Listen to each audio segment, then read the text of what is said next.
आज हम एक नया चैप्टर शुरू करेंगे। कक्षा 9 की विज्ञान का 14वां चैप्टर, प्राकृतिक संपदा, नेचुरल रिसोर्सेज। प्राकृतिक संपदा क्या है, किसे हम प्राकृतिक संपदा कहेंगे? जैसे कि हम शब्द से ही स्पष्ट है, प्रकृति की संपदा, प्रकृति की तरफ से जो हमें भेंट मिली हुई है उस प्राकृतिक संपदा के बारे में जानना।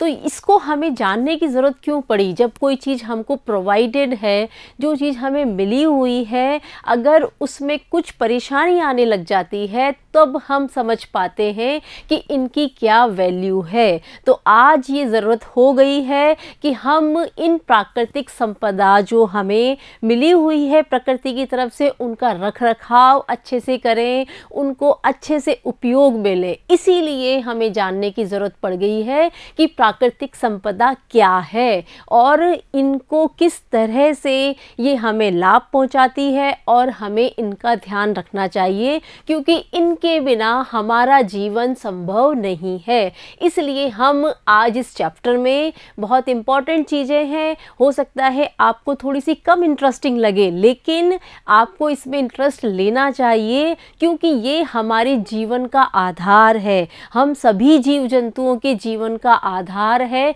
ये प्राकृतिक संपदाएं। तो प्राकृतिक संपदा हम किसे कहेंगे? देखिए, पृथ्वी पर प्रकृति द्वारा संसाधन उपलब्ध कराए गए हैं, रिसोर्सेज उपलब्ध कराए गए हैं, कुछ स्रोत हैं जिनसे हम हमारा जीवन यापन अच्छी तरह से कर पाते हैं, जिससे सभी जीवित प्राणी अच्छी तरह से जीवन यापन करने में इनका उपयोग कर सकें।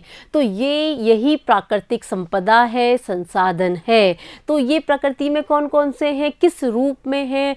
स्थल मंडल के रूप में, जो ज़मीन है वहाँ पर जो भी चीज़ें उपलब्ध है उस रूप में मौजूद है। दूसरा है वायुमंडल जो हमारे चारों तरफ मौजूद है, और तीसरा है जलमंडल, हाइड्रोस्फीयर, इस रूप में। तो ये तीनों मिलकर बनाते हैं बायोस्फीयर, जीव मंडल बनाते हैं, जहाँ पे कि जीव जंतु मौजूद हैं और हमें दिखाई देते हैं। तो ये तीनों मिलकर हमारे जीवन यापन को बहुत अच्छी तरह से गुजारने में मदद करते हैं।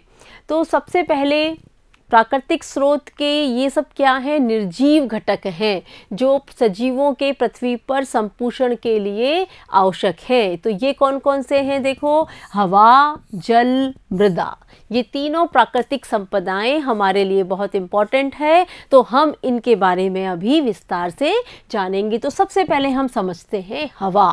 हवा क्या है? वायु, जीवन की श्वास। हम जानते हैं वायुमंडल में जो ऑक्सीजन मौजूद है वो हमारी प्राण वायु होती है, लेकिन सिर्फ ऑक्सीजन ही नहीं, और भी जो गैसेस हैं वो भी हमारे जीवन में उपयोगी है। तो देखिए कौन कौन सी है। तो वायुमंडल जो गैस बनी हुई है, पूरी गैसेस बनी हुई है, उसमें कौन कौन सी गैसें मिक्स है? नाइट्रोजन है, ऑक्सीजन है, कार्बन डाइऑक्साइड है, और जल वाष्प की बूंदें भी उसमें मौजूद होती है, और यही हमारे जीवन का आधार होती है। सभी कोशिकाएं, चाहे वो प्रोकैरियोटिक हो या यूकैरियोटिक, सभी में क्या होता है? ग्लूकोज जो होता है जिससे हमको ऊर्जा मिलती है, वह ऑक्सीजन के उपयोग से टूटता है और हमें ऊर्जा मिलती है, और इस क्रिया में कार्बन डाइऑक्साइड गैस उत्पन्न होती है। प्रोकैरियोटिक कोशिका किसे बोलते हैं? वे कोशिकाएं जो कि कम विकसित होती है, बहुत प्रिमिटिव स्टेज पर होती है। उन कोशिकाओं में भी ग्लूकोज के अणु को तोड़ने के लिए ऑक्सीजन की आवश्यकता होती है। और यूकैरियोटिक कोशिकाएं कौन सी होती है? जिन वो पूर्णतया विकसित है, उन कोशिकाओं में भी ऑक्सीजन की आवश्यकता होती है। ये ऑक्सीजन हमें कहाँ से मिलती है? जो वायुमंडल में मौजूद है, वहां से हमको ऑक्सीजन मिलती है। अब ऑक्सीजन तो मिल जाती है, लेकिन ऑक्सीजन का उपयोग करते हुए क्या होता है? कार्बन डाइऑक्साइड गैस मुक्त होती है। जब कार्बन डाइऑक्साइड गैस मुक्त हो रही है, बहुत सारे तरीकों से मुक्त हो रही है। देखो, जबकि कोशिका द्वारा जब ग्लूकोज का उपयोग किया जा रहा है तब भी ऑक्सीजन काम में आ रही है और कार्बन डाइऑक्साइड मुक्त हो रही है। उसके अलावा मनुष्यों द्वारा ईंधन के दहन में, जब हम कोई भी लकड़ी जलाते हैं या किसी को भी हम दहन करते हैं, जलाते हैं, तो उसमें भी कार्बन डाइऑक्साइड उत्पन्न होती है। तीसरा, जंगल में आग लगने से भी कार्बन डाइऑक्साइड उत्पन्न होती है। और उक्त सभी स्रोतों में कार्बन डाइऑक्साइड की उच्च मात्रा वायुमंडल में मिक्स हो जाती है, तो ये वायुमंडल में कार्बन डाइऑक्साइड की मात्रा बहुत ज़्यादा बढ़ जानी चाहिए, जबकि वायुमंडल में कार्बन डाइऑक्साइड की मात्रा बहुत कम है। तो किस तरह से कार्बन डाइऑक्साइड की मात्रा नहीं बढ़ती है, किस तरह से वो स्थिर रहती है, इसके दो कारण हैं। देखो, हरे पेड़ पौधे सूर्य की किरणों की उपस्थिति में कार्बन डाइऑक्साइड को ग्लूकोज में बदल देते हैं। हरे पेड़ पौधे क्या करते हैं, प्रकृति से कार्बन डाइऑक्साइड गैस लेते हैं और उसको ग्लूकोज में बदलते हैं। इस क्रिया को क्या कहते हैं, याद आ रहा है कुछ, प्रकाश संश्लेषण की क्रिया। जब वायुमंडल से कार्बन डाइऑक्साइड का अवशोषण करते हैं हरे पेड़ पौधे, जो सूर्य के प्रकाश की उपस्थिति में ग्लूकोज का निर्माण करते हैं। दूसरा क्या होता है, समुद्र में जो समुद्री जंतु हैं वो पानी में जो घुली हुई कार्बन डाइऑक्साइड गैस होती है उससे क्या बनाते हैं, कार्बोनेट बनाते हैं। कार्बोनेट से कवच बनते हैं, जैसे कि हम देखते हैं शंख होता है, तो शंख का जो कवच बना हुआ होता है वो किससे बना हुआ होता है, कार्बोनेट से बना हुआ होता है। तो इस तरह से जीव जंतुओं द्वारा कार्बन डाइऑक्साइड का उपयोग किया जाता है। शुक्र मंगल जैसे ग्रहों पर कोई जीवन नहीं है, क्योंकि वहाँ के वायुमंडल का मुख्य घटक कार्बन डाइऑक्साइड है। वहाँ पे 95 से 97% तक कार्बन डाइऑक्साइड पाई जाती है, इसलिए वहाँ पे कोई भी जीवन संभव नहीं है। और हमारे वायुमंडल में, पृथ्वी के वायुमंडल में 0.03% ही कार्बन डाइऑक्साइड गैस है। तो इसका मतलब जीवन यापन करने के लिए इतनी क्वांटिटी काफ़ी होती है। जलवायु के नियंत्रण में वायुमंडल की भूमिका, तो जो हमारे चारों तरफ की जलवायु है उसमें वायुमंडल किस तरह से भूमिका निभाता है, इसको समझेंगे। वायुमंडल पृथ्वी को कंबल की तरह से ढका हुआ है। कंबल की तरह से ढका हुआ मतलब जो भी, अगर हमें ठंड लग रही होती है तब हम कंबल का इस्तेमाल करते हैं, तो उसका मतलब क्या होता है, जो हमारे शरीर का टेम्परेचर है उसको नियत बनाए रखता है कंबल। तो कंबल जो हमारे टेम्परेचर को बाहर नहीं जाने देता और जो बाहर का टेम्परेचर है उसको भीतर आने से रोकता है, तो हमको एक कोजी कोजी सा महसूस होता है। तो इसी तरह का काम करता है हमारा वायुमंडल। तो पृथ्वी को चारों तरफ से घेरा हुआ होता है, यानी जो पृथ्वी का टेम्परेचर है उसको नियत बनाए रखता है, उसके टेम्परेचर को बाहर नहीं जाने देता, और जो बाहर का टेम्परेचर है उसको भीतर प्रवेश करने से रोकता है। तो इस तरह से हमारा जो वायुमंडल है वो काम करता है। वायु ऊष्मा का कुचालक होता है, तो कुचालक होता है तो टेम्परेचर का स्थानांतरण नहीं होगा, तापमान जैसा है वैसा ही बना रहेगा। कुचालक होने का यही मतलब हुआ ना कि वह ट्रांसफर नहीं करता तापमान का, इसलिए वायुमंडल का दिन में तापमान को अचानक बढ़ने से रोकता है। सूर्य की किरणें धरती के ऊपर पड़ रही है तो टेम्परेचर लगातार बढ़ता जाना चाहिए, लेकिन एक सीमा तक बढ़ने के पश्चात उसमें बढ़ना बंद हो जाता है। तो इसका कारण कौन है, वायुमंडल है, क्योंकि वायुमंडल की जो वायु है वो तापमान को ज़्यादा बढ़ने नहीं देती। इसी तरह रात को भी जब ठंडा होने लग जाता है तब भी टेम्परेचर बहुत ज़्यादा ठंडा नहीं होता, वो भी इसका कारण भी वायुमंडल है।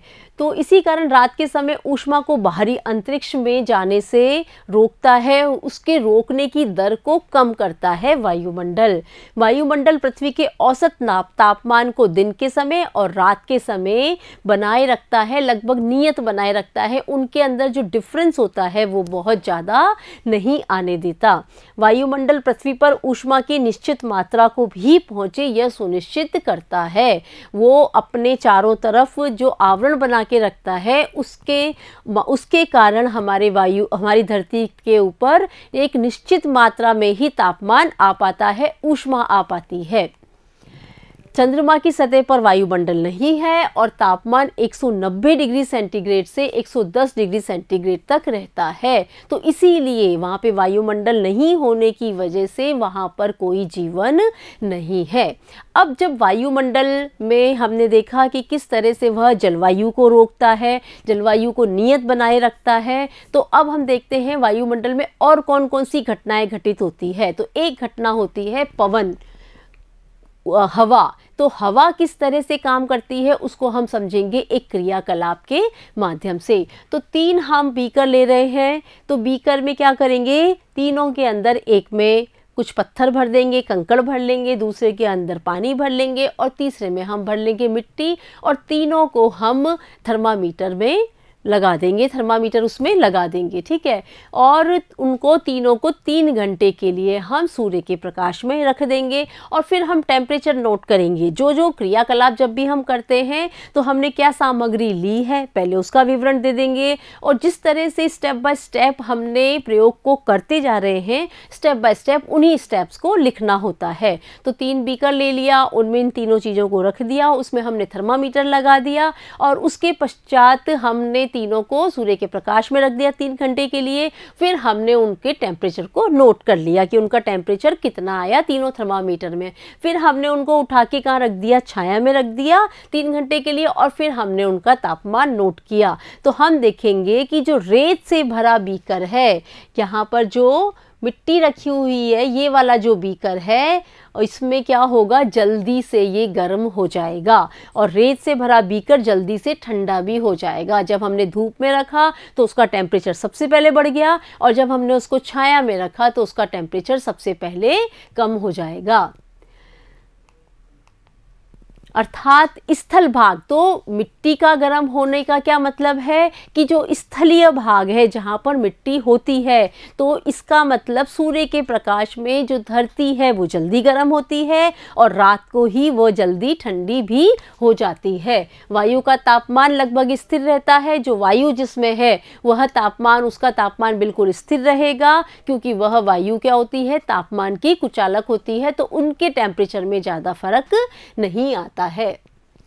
फिर है दूसरा एक क्रियाकलाप हम करके देखेंगे। एक बीकर लेंगे और उसमें एक जलती हुई मोमबत्ती रखेंगे। तो हम ये देखना चाह रहे हैं कि किस तरह से जब वायु गर्म होती है तब क्या होता है और जब वायु ठंडी हो जाती है तब क्या होता है। तो ये मोमबत्ती हमने यहाँ लगाई है गर्म होकर, इसके ऊपर की वायु क्या होगी, ऊपर उठने लग जाएगी। जब वायु ऊपर उठेगी तो उसके यहाँ पे एक रिक्त स्थान बन जाएगा, तो जो उसके आसपास की वायु है वो किस ओर बहने लग जाएगी, इसके ऊपर की तरफ बहने लग जाएगी। तो जब हम अगरबत्ती इसके पास में लेकर आते हैं तब जो अगरबत्ती का धुआं है वह किस ओर बहने लग जाएगा, इस तरफ बहने लग जाएगा, ठीक है। और जब इस अगरबत्ती को हम ऊपर की ओर लेके जाएंगे, इसके ऊपर लेके जाएंगे तो क्या होगा, इसके ऊपर की वायु तो ऑलरेडी गर्म है तो ये धुआं भी उसके साथ ही ऊपर उठने लग जाएगा। तो इस तरह से हमने इस क्रियाकलाप को समझा। तो जिस जिस तरह से जिस जिस स्टेप में हम इस क्रियाकलाप को करते जाते हैं उसी को हम लिखते जाते हैं। तो इस तरह से हमारा ये पूरा क्रियाकलाप तैयार हो जाता है।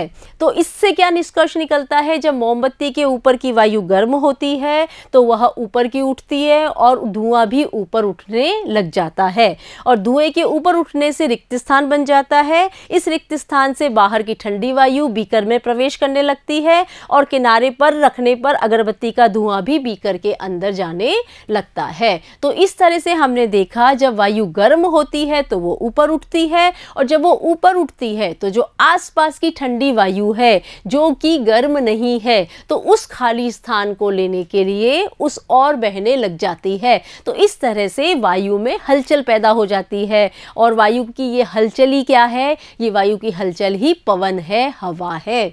तो वायु की गति, पवन क्या है, वायु की गति। तो वायु ने गति क्यों करी, वायु ने गति इसलिए करी क्योंकि तापमान बदलता रहता है। जब तापमान बदलेगा तो वायु गर्म होके ऊपर उठने लग जाएगी तो वायु में गति पैदा हो जाएगी। तो यही जो गति है वह क्या है, हवा है, पवन है। तो हमारे वायुमंडल में हवा के गर्म होने और जलवाष्प के बनने का परिमाण क्या है, परिणाम क्या है, पवन है, हवा है। निम्न वायुमंडलीय प्रक्रियाओं के फलस्वरूप हवा बनती है, पवन बनती है। जब सूर्य की विकिरणें पृथ्वी पर गिरती है तो इससे ज़्यादातर विकिरणें स्थलीय भाग द्वारा और जलीय भाग में परावर्तित हो जाती है और कुछ भाग अवशोषित हो जाती है। सूर्य की किरणें पृथ्वी के ऊपर गिरी तो टकरा के वो क्या हो जाती है, परावर्तित हो जाती है। तो कुछ विकिरणें तो परावर्तित हो जाती है और कुछ विकिरणें क्या हो जाती है, अवशोषित हो जाती है। अवशोषित होने से वो जगह क्या हो जाती है, गर्म हो जाती है। ये परावर्तित किरणें वायुमंडल को भी गर्म कर देती है। पहले तो अवशोषण की वजह से वो वस्तु गर्म हो गई, और जब परावर्तित होती है तो क्या होता है, वायुमंडल भी गर्म हो जाता है, इसका प्रवाह ऊपर की ओर होता है। गर्म होने पर वायु में संवहन धाराएं उत्पन्न होती है और जल की अपेक्षा स्थल जल्दी गर्म होता है, ये तो हमने समझ ही लिया था। इसलिए स्थल के ऊपर की वायु जल के वायु के ऊपर की अपेक्षा तेजी से गर्म होगी।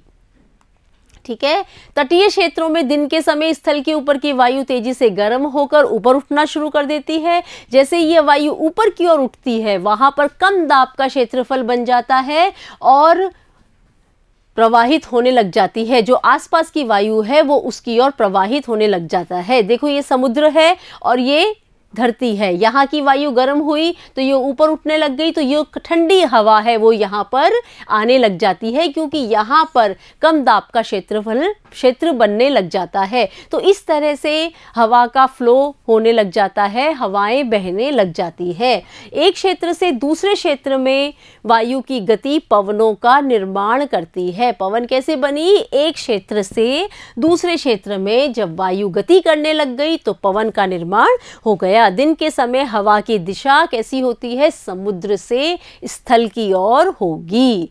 ठीक है, और रात को किस तरह से होगी, देखें रात के समय स्थल और समुद्र ठंडे होने लगते हैं। क्योंकि स्थल की अपेक्षा जल धीरे धीरे ठंडा होता है, तो अब गर्म चीज कौन सी हो गई रात के समय, क्योंकि स्थल जल्दी ठंडा हो गया, जल धीरे धीरे ठंडा हो रहा है, तो गर्म कौन सा हो गया, जल गर्म हो गया। तो वहाँ की वायु, जल की वायु क्या हो गई, वो गर्म हो गई, तो वो ऊपर उठने लगेगी, तो उसकी जगह लेने के लिए स्थल पर से वायु चलने लगेगी। तो अब समुद्र के ऊपर की हवा ऊपर उठेगी और स्थल की वायु कम दबाव वाले क्षेत्र की ओर आने लगेगी। तो हवा की दिशा रात के समय कैसी होगी, स्थल से समुद्र की ओर होगी। तो इस तरह से दोनों जगह परिवर्तन होता है और हवाओं की दिशा निर्धारित होती है। तो समझ में आ गया हवा की किस तरह से बनी दिशा।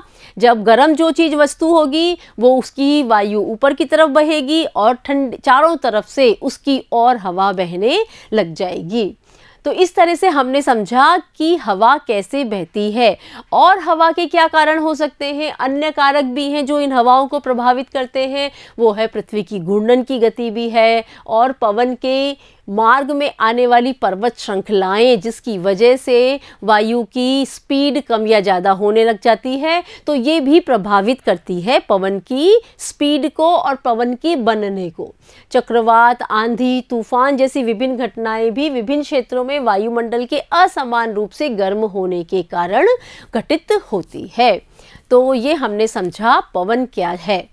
अब है वर्षा, जो एक वायुमंडल में एक और घटना घटती है, वो है वर्षा। वर्षा कैसे होती है, वर्षा बादल कैसे बनते हैं, वर्षा कैसे होती है, इस सब को समझने के लिए हम एक क्रियाकलाप करते हैं। तो एक पानी की बोतल लेते हैं, प्लास्टिक की बोतल लेते हैं और उसमें 10 ml जल को भर देते हैं। 10 मिलीलीटर जल उसमें भर लेते हैं। उसे अच्छी तरह से हिलाकर 15-20 मिनट तक सूर्य के प्रकाश में रखते हैं। अब एक जलती हुई अगरबत्ती लेकर मोमबत्ती के पास जाते हैं और वो जो गर्म धुआं है उसको थोड़ा सा ढक्कन खोलकर उस गर्म धुएं को बोतल में प्रवेश कराते हैं और पुनः बोतल को कसकर बंद कर देते हैं। अब जो उसके अंदर की वायु है वो कैसी हो गई, और भी ज़्यादा गर्म हो गई। ठीक है, अब बोतल को दोनों हथेलियों के बीच में रख के जोर से दबाते हैं और उसको फिर छोड़ देते हैं, फिर दबाते हैं, फिर छोड़ देते हैं। और इस तरह से हम देखेंगे कि अंदर जो धुआं है और जो वायु थी वो सब मिलकर क्या हो गया, कोहरे जैसा बन गया। और इसका कारण है कि जब जलवाष्प की गर्म वायु के संपर्क में आती है, जो वायु के अंदर जलवाष्प की बूंदें मौजूद होती है, बूंदें तो मौजूद है ही जलवाष्प की वायु के अंदर, तो वो जब गर्म वायु के संपर्क में आती है तो वो क्या हो जाती है, ऊपर उठने लग जाती है।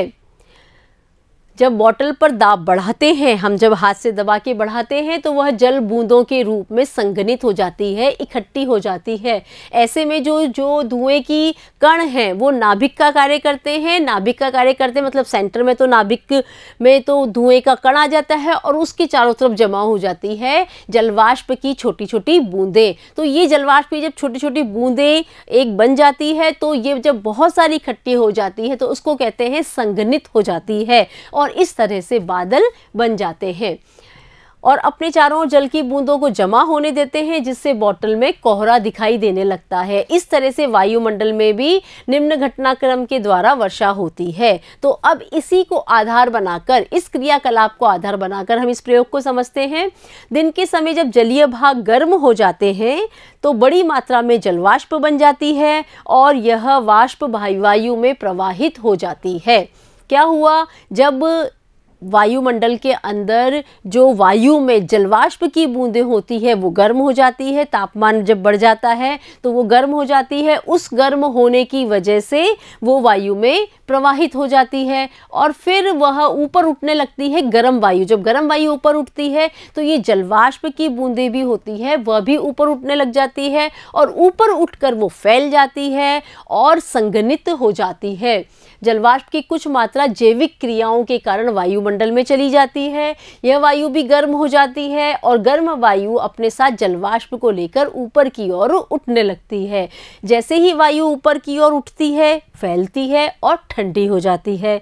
ठंडी होने के कारण हवा में उपस्थित जलवाष्प छोटी छोटी जल की बूंदों के रूप में संघनित हो जाता है और जो ये जलवाष्प का संघनन है यही क्या बनाता है, बादल बनाता है। जल का यह संघनन सहज होता है और कुछ कण नाभिक की तरह कार्य करके अपने चारों ओर बूंदों को जमा होने देते हैं। यह संघनन अपने चारों तरफ बूंदों को जमा होने देते हैं। सामान्यतः वायु में उपस्थित धूल के कण, दूसरे निलंबित कण वायु के ये नाभिक के रूप में कार्य करते हैं और इनके चारों तरफ जलवाष्प की बूंदें जमा हो जाती है। एक बार जब जल की बूंदें निर्मित हो जाती है तो यह संघनित होने के कारण बड़ी होती जाती है, एक दूसरे से इकट्ठी होती जाती है और जब ये भारी हो जाती है, बड़ी हो जाती है तो वर्षा के रूप में पृथ्वी पर बरस जाती है। तो इस तरह से वर्षा होती है और बादल भी बनते हैं। कभी कभी वायु का तापमान काफ़ी कम हो जाता है तो ये क्या हो जाते हैं, हिमवृष्टि या ओले के रूप में पृथ्वी के ऊपर गिरते हैं और वहाँ पे अवक्षेपित हो जाते हैं और फिर नीचे गिरते हैं। वर्षा का पैटर्न पवनों के पैटर्न पर निर्भर करता है, किस दिशा से वर्षा आएगी और कहाँ से वर्षा आएगी। हम कहते हैं ना कि बंगाल की खाड़ी से बरसात आ रही है, तो उस तरह से ये किस पे डिपेंड करता है, वर्षा पवनों के पैटर्न पर निर्भर करता है कि वर्षा कैसे होगी। भारत के बहुत बड़े भूभाग में अधिकतर वर्षा दक्षिण पश्चिमी या उत्तर पूर्वी मानसून के कारण होती है। कुछ क्षेत्रों में बंगाल की खाड़ी पर वायु का दबाव कम होने के कारण वर्षा होती है। तो यह किस पर निर्भर करता है कि किस तरफ से वायु बनी है, पवन बनी है, तो वो वर्षा के पैटर्न को डिसाइड करती है। अब है वायु के अंदर एक और घटना, वायुमंडल में एक और घटना होती है, वायु प्रदूषण। वायु प्रदूषण का हमने नाम सुना है, जिसकी वजह से हमारा स्वास्थ्य बहुत प्रभावित होता है। तो वायु प्रदूषण क्या है, वायु में हानिकारक और अवांछित कणों का वृद्धि हो जाना, उसमें जो अवांछित पदार्थ हैं जिसकी ज़रूरत बिल्कुल नहीं है, अगर वो बढ़ते जाते हैं तो वो कहलाता है कि वायु प्रदूषित हो गई है, वायु प्रदूषण हो गया है। यह अवांछित कण वायु प्रदूषण कहलाते हैं। हवा की विशेषताओं में अवांछित भौतिक, रासायनिक और जैविक परिवर्तन ही वायु प्रदूषण है। तो वायु प्रदूषण हमने अलग अलग परिभाषा के माध्यम से समझ लिया। जो भी अवांछित है वो क्या कहलाएगा कि यह प्रदूषित हो गया है। वायु प्रदूषण के कारण, किस वजह से वायु प्रदूषण होता है, बहुत सारे कारण तो हम खुद भी जानते हैं और हम इनको बारीकी से समझते हैं। जीवाश्म ईंधन जैसे कि कोयला, पेट्रोलियम पदार्थ, इनको जब जलाते हैं तो नाइट्रोजन और सल्फर के ऑक्साइड उत्पन्न होते हैं, जिनको NO2 और SO2 कहते हैं। ये ऑक्साइड वायु के जलवाष्प के साथ मिल जाते हैं और वहाँ पर जिसकी वजह से एसिड रेन होती है। वायुमंडल में ये कण मिलने से वो जो बादल बन रहे हैं वो भी कैसे हो जाते हैं, एसिडिक हो जाते हैं, अम्लीय हो जाते हैं। और जब बरसात में ये वापस नीचे गिरते हैं तो वो किस तरह की बरसात हो जाती है, अम्लीय वर्षा हो जाती है। अम्लीय वर्षा के कारण कई हानिकारक प्रभाव होते हैं, जैसे कि स्मारकों का संक्षारण। तो जो ताजमहल है, मथुरा की रिफाइनरी है वहाँ पर ताजमहल के पास में, तो वहाँ से जो धुआं निकलता है उस वजह से वायु प्रदूषित होती है, और वायु प्रदूषण की वजह से अम्लीय वर्षा होती है। और उस अम्लीय वर्षा से जो आगरा के ताजमहल का जो संगमरमर है वो कैसा होता जा रहा है, संक्षारित होता जा रहा है, पीला पीला पड़ता जा रहा है, उसका रंग ही बदलता जा रहा है। तो ये हमें वायु प्रदूषण का नुकसान होता है।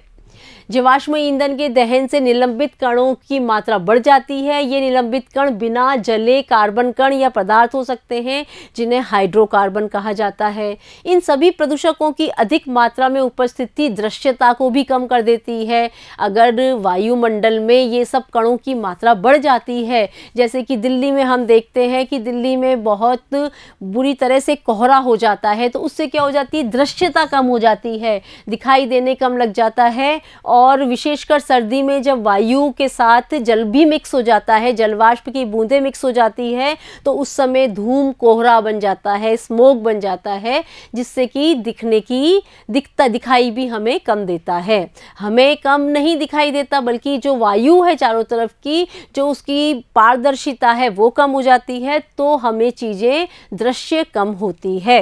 इन पदार्थों वाली वायु में सांस लेने में भी कैंसर, हृदय रोग और एलर्जी जैसी बहुत सारी बीमारियां भी हो सकती है। तो ये वायु प्रदूषण के दुष्प्रभाव हैं। प्रश्न है जो हमें किताब में दे रखे हैं, शुक्र और मंगल ग्रहों में वायुमंडल से हमारा वायुमंडल कैसे भिन्न है। वहाँ पे ग्रहों पे तो कार्बन डाइऑक्साइड की मात्रा बहुत ज़्यादा है, और हमारे वायुमंडल में कार्बन डाइऑक्साइड की मात्रा बिल्कुल भी उतनी ज़्यादा नहीं है, जितनी आवश्यकता है उतनी ही है।